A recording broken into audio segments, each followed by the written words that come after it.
I stared at the rumpled sheets, a knot forming in my throat as the truth sank in. The lingering scent of sweat and sex hung heavy in the air, a cruel mockery of the life I thought I had. How could he? How could she? Cynthia. Rick's voice trembled with guilt as he pulled the covers up, his bare chest glistening with perspiration. It's not what it looks like. I wanted to scream, to lash out at the two people I loved most in this world, but all I could muster was a bitter laugh. Really? Because it sure as hell looks like you were screwing my little sister in our bed. Kristen's face was buried in her hands, her slender frame shaking with sobs. Sin, I'm so sorry. Don't, I snapped, my voice like shattered glass. Just don't. Rick reached for me, his expression a mask of desperation. Baby, please, let me explain. I recoiled from his touch, bile rising in my throat. Explain what? That you betrayed me with the one person I should have been able to trust above all others? That you turned our home, our marriage, into a cheap motel room tryst? It was a mistake, he pleaded, tears welling in his eyes. A horrible, stupid mistake. It'll never happen again, I swear. I barked out a harsh laugh, raking my fingers through my hair. You're damn right it won't, because we're done, Rick. Over. I want you both out of my house by tomorrow night. Sin, no, Kristen cried, clutching the sheets to her naked body. Please, we never meant to hurt you. Well, you did.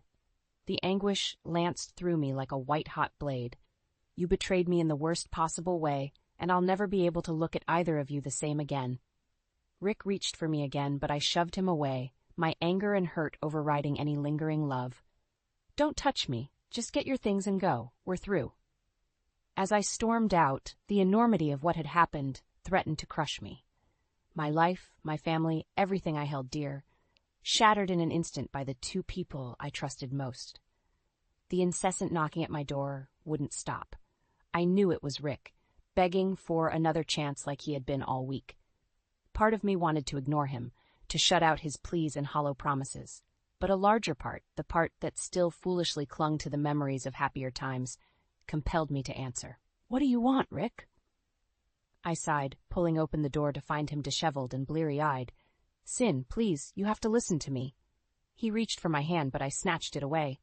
It was one stupid mistake, that's all, a moment of weakness that'll never happen again. I scoffed, crossing my arms over my chest. With my own sister? How could you do that to me, to us? Tears welled in his eyes as he dropped to his knees. I don't know, baby. I was drunk and angry, and she was there, comforting me. One thing led to another, and before I knew it... He trailed off, burying his face in his hands. God, I'm so sorry. You have to believe me. For a moment, a fleeting moment, I almost did believe him. The anguish in his voice, the raw emotion etched on his face, it tugged at the fragile threads still tying me to this broken man. But then the image of them tangled together, naked and sweating, flashed before my eyes, and a fresh wave of rage washed over me. Get up, I spat, pulling him to his feet with surprising strength. Get up and look me in the eye when you're begging for another chance you don't deserve. His eyes were wild, desperate. Sin, I love you. What we have had, it's real. Don't throw it all away because of one horrible lapse in judgment. One lapse? I shook my head in disbelief. Rick, you slept with my baby sister, in our marriage bed. How can I ever trust you again after that kind of betrayal? You can, he insisted, grasping my shoulders. I'll do anything, anything at all to prove myself to you. Just say you'll give me another shot. For a long moment, I searched his eyes for any hint of the man I fell in love with all those years ago. The man who held my hand on our first date, who cried tears of joy when I walked down the aisle, who promised to love and cherish me until the end of our days. But all I saw was a broken shell, a man hollowed out by his own selfish lies and infidelity. No, I said, my voice quiet but firm. It's over, Rick. The papers will be filed in the morning. As I shut the door, blocking out his anguished wails, I felt something inside me harden. He made his choice when he betrayed me so completely. And now it was my turn to choose, to fight for what was left of my life and my dignity. No matter how much it hurt, the cramped bathroom felt suffocating as I stared at the two pink lines glaring back at me. Pregnant. Of all the twists this nightmare could have taken, I never expected this. A harsh laugh escaped my lips as I sank to the cold tile floor, my back against the wall. Of course I would be pregnant with Rick's child in the midst of his affair with Kristen. The universe had quite the cruel sense of irony. Part of me wanted to grab the test and hurl it across the room, to scream and rage against this latest cosmic injustice. But a larger part felt an overwhelming sense of calm wash over me. This baby, innocent and pure, was the one good thing to come from the ashes of my marriage. My child. Mine alone to love and cherish, free from the stain of their father's betrayal. The decision was made before I could second-guess it. I would keep this baby and raise it on my own if I had to. Rick didn't deserve to be part of its life, not after what he'd done. The buzz of my phone shook me from my reverie. Kristen's name flashed across the screen, no doubt another tortured plea for forgiveness to join the dozens already clogging my voicemail. With a surge of anger, I hurled the phone against the wall, watching it shatter into pieces. "Sin?" Rick's muffled voice came through the door. "Everything okay in there?"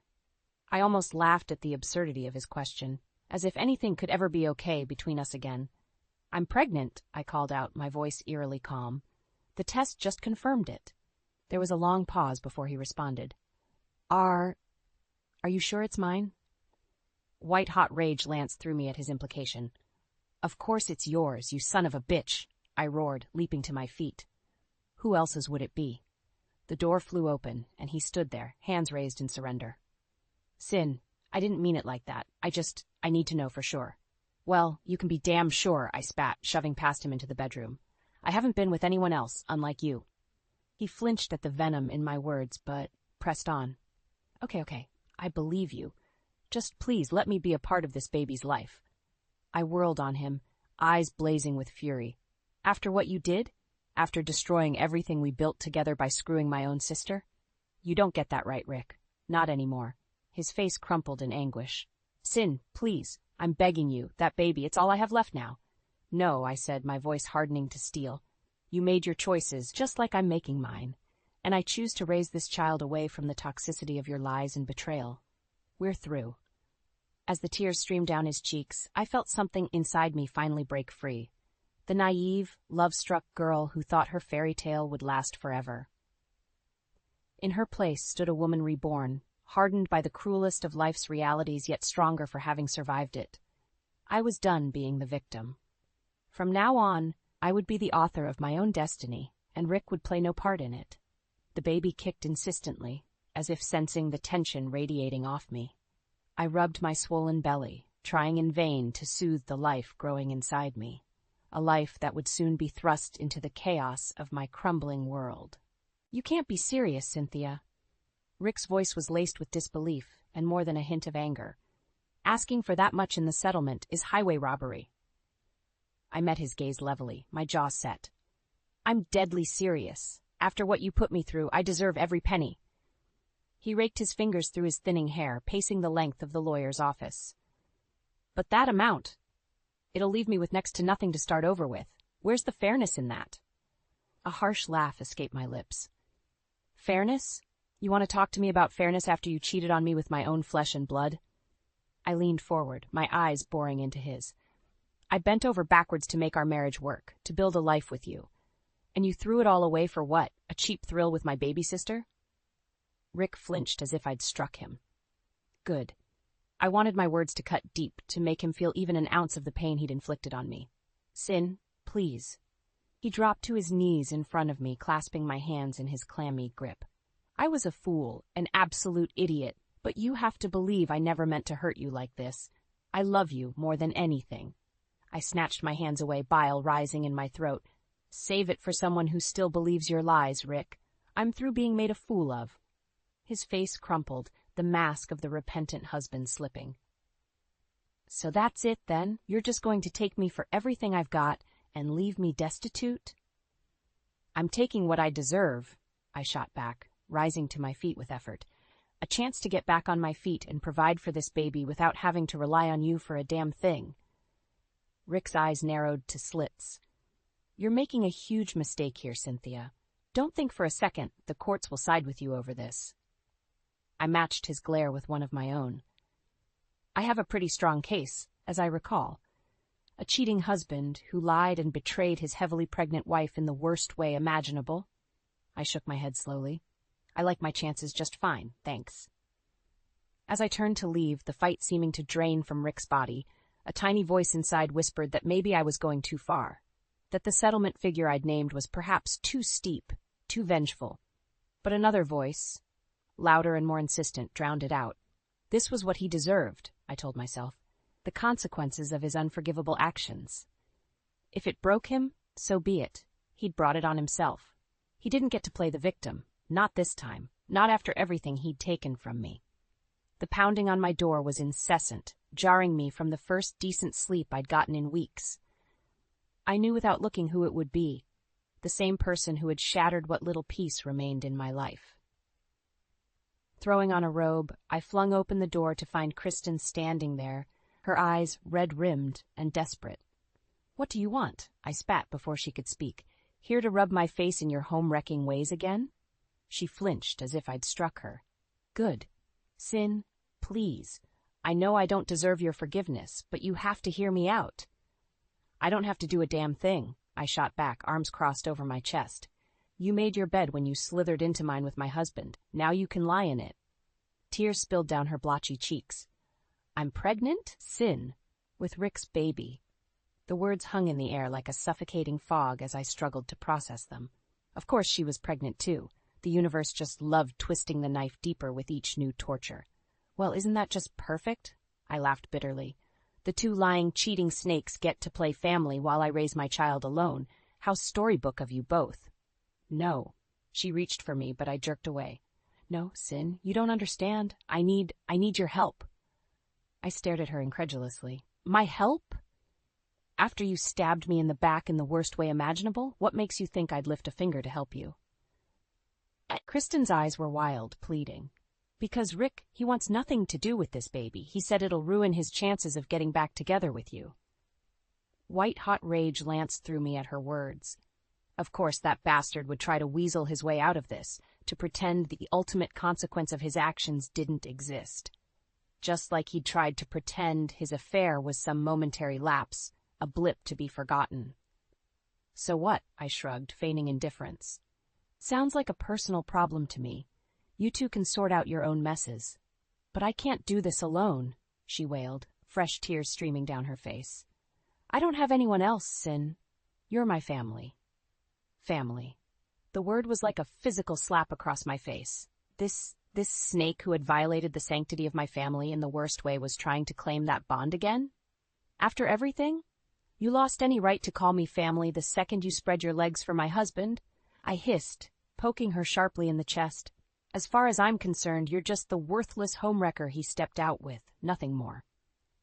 Her face crumpled in anguish, but I was beyond caring. Let her feel the slightest fraction of the pain she'd inflicted upon me. It was the least she deserved. Now get off my porch, I said, my voice dangerously low, and if I ever see your face again, I can't be held responsible for what I might do. As she turned and fled, I slammed the door behind her, the sound echoing through the hall like a gunshot. My hands were shaking, every muscle taut, as the weight of her words finally hit me. Rick was going to be a father again, with her. The idea was like acid burning through my veins. If he thought for 1 second that he could just walk away from this, from them, he had another thing coming. I would make sure he paid for this latest betrayal, if it was the last thing I ever did. The courtroom was deathly silent as the judge cleared his throat, envelope in hand. This was it, the moment that would decide just how far Rick's lies and betrayal had really gone. The DNA results confirm that Mr. Richard Moore. The judge paused, eyes flickering between Rick and a visibly distraught Kristen. Is not the biological father of the child Miss Randall is carrying. A collective gasp rippled through the gallery, but I remained motionless, utterly unsurprised. Of course he wasn't the father, just another lie in the tangled web he'd spun. Rick, however, looked as though he'd been struck. What? That's impossible. She said. Liar! Kristen screeched, rounding on him with balled fists. You lied to me, you bastard. Told me it was yours, so I'd leave Sin alone. I watched impassively as the court officers struggled to restrain her, something like pity stirring in my chest. She was just another of his victims. Really, a fool led astray by his silver tongue. The judge pounded his gavel, restoring order. If we could return to the matter at hand. His steely gaze fell on Rick. Mr. Moore, you'd also be wise to take this opportunity to revise the financial statements you submitted during these proceedings. A bead of sweat trickled down Rick's brow as he tugged at his collar. I'm not sure what you mean, Your Honor. Oh, I think you know exactly what I mean. The judge's tone brooked no argument. The tax documents and income statements we subpoenaed paint a very different picture than what you originally claimed. My head whipped around as I studied Rick's ashen face. He couldn't have, could he? Not after everything. But his silence, his refusal to meet my eyes, spoke volumes. You lied. The words slipped out in a hoarse whisper. You lied about your finances, too, to try and cheat me out of what I deserved. Rick opened his mouth, then closed it, shaking his head slowly. In that moment, I saw him for what he truly was, a sniveling coward who would do or say anything to save his own skin. My heart twisted violently in my chest. The judge fixed him with a withering stare. Mr. Moore, you have committed perjury and fraud upon this court with your falsified financial records. Not only that, but you engaged in a reprehensible pattern of lies and deceit that allowed this entire fiasco to unfold. He paused, letting the weight of his words sink in as the courtroom held its collective breath. Therefore, I am awarding the entirety of the settlement amount requested by Mrs. Moore, in addition to the marital home and all other major assets. His gaze bored into Rick's stunned face. You have only your own dishonorable actions to blame for these consequences, sir. This ruling is final. The world seemed to tilt wildly around me as the judge's words echoed through the chamber. I'd won. I'd beaten him at his own lying game and taken everything in the process. A hollow victory, to be sure, but a victory nonetheless. As the bailiffs led a shattered Rick away, I caught his eye one last time. Any remnants of the man I'd loved, the man I'd devoted half my life to, were gone, burned away by the flames of his selfish deceptions. In their place was a broken husk, a sobbing wretch brought low by his own karmic reckoning. And as he disappeared through the door, I knew I would never look upon his face again. The spacious home felt cavernous and empty as I wandered its halls, my son Jacob babbling happily in my arms. This place, which had once represented the life Rick and I strived to build together, now stood as a monument to his failures. Every gleaming surface, every expensive furnishing, had been bought with the hard-earned money he tried so desperately to keep from me. The money that was rightfully mine after his countless lies and betrayals. A hollow victory, to be sure, but a victory nonetheless. Jacob's tiny hands patted my cheeks, drawing my attention back to his cherubic face. In that moment, watching his bright eyes crinkle with laughter, I knew I had made the right choice. This house, this life I was building from the ashes, was all for him now. Rick was merely a speck in the rearview mirror, a crucial step on the journey that led me here, but no longer a presence in our lives. I had survived his deceit and emerged stronger, more resilient than I could have imagined. The buzzer rang, shattering the moment's peace. Shifting Jacob to my hip, I made my way to the intercom, the voice identification system cheerily announcing, "Kristen Randall at the gate." I froze, hot anger lancing through me. The audacity of that snake, showing her face here after everything she'd done. I should have known better than to expect her to slink back into the hole she'd crawled out of. "Ma'am?" The AI's chipper voice piped up again. "Shall I admit the visitor or send them away?" Jaw clenched, I stabbed the comm button. "What do you want, Kristen? Here to try and weasel your way back into my good graces again?" There was a pause, then a tremulous sigh. "Sin, please. I know I'm the last person you want to see right now, but I really need your help." I barked out a harsh laugh. "My help? After you slept with my husband and tried to trap him with a baby that wasn't even his? You've got one hell of a nerve showing up here." I know. Her voice cracked with desperation. "Believe me, I know how badly I've messed up, how much I've hurt you. But Sin, I'm homeless. I've got nowhere else to go." The words hung in the air, deflating my anger for just a moment. As much as I despised her for her actions, she was still my sister, my blood. Could I really turn her away to fend for herself? Jacob gurgled softly, nuzzling my neck, and my resolve hardened once more. She might share my DNA, but she had long since forfeited the honor of being treated like family. "That's not my problem," I said, coldness seeping into my tone. You made your bed when you betrayed me in the worst way. Now you can lie in it. Sin, wait. Her voice was thick with panic. I'm pregnant. For real this time. I can't raise this baby on the streets, please. I recoiled as if struck, bile rising in my throat. Of course, she would stoop to that level of deception again, using an innocent child as a pawn in her twisted mind games. Save your lies, Kristen, I spat, fighting to keep my voice steady. I don't have anything left to give you. No money, no shelter, no help. You're on your own.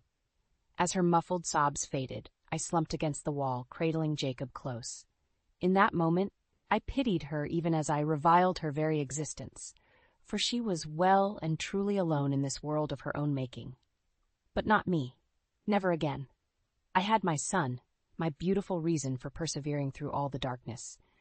And as long as he was by my side, I knew I could overcome any challenge, any deception.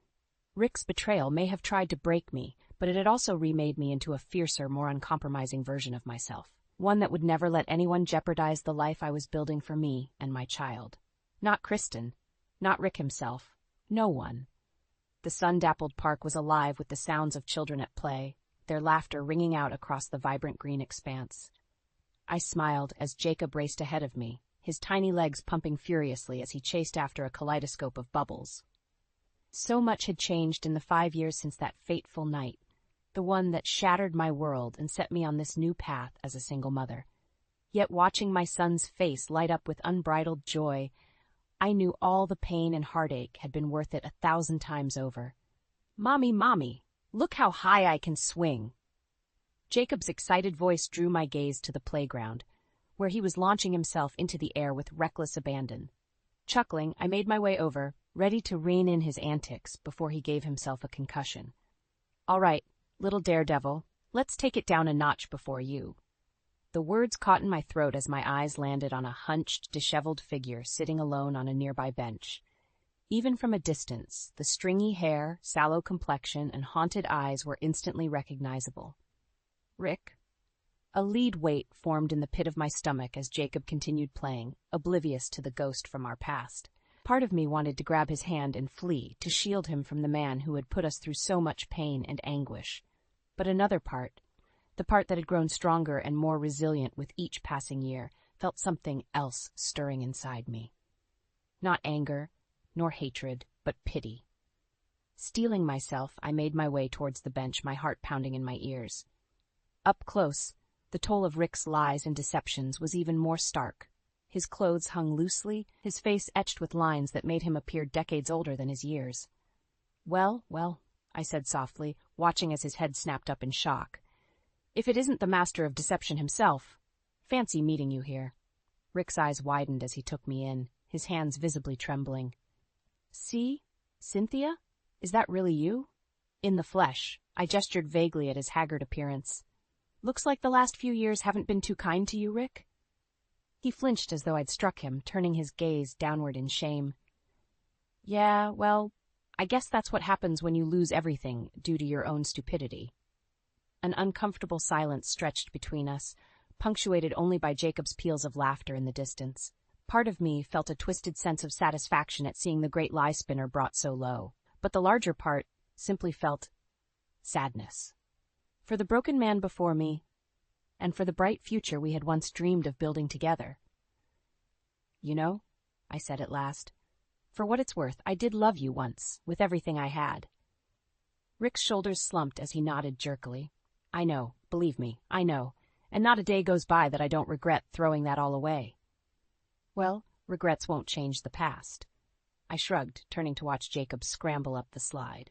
All we can do is try to learn from our mistakes and do better going forward.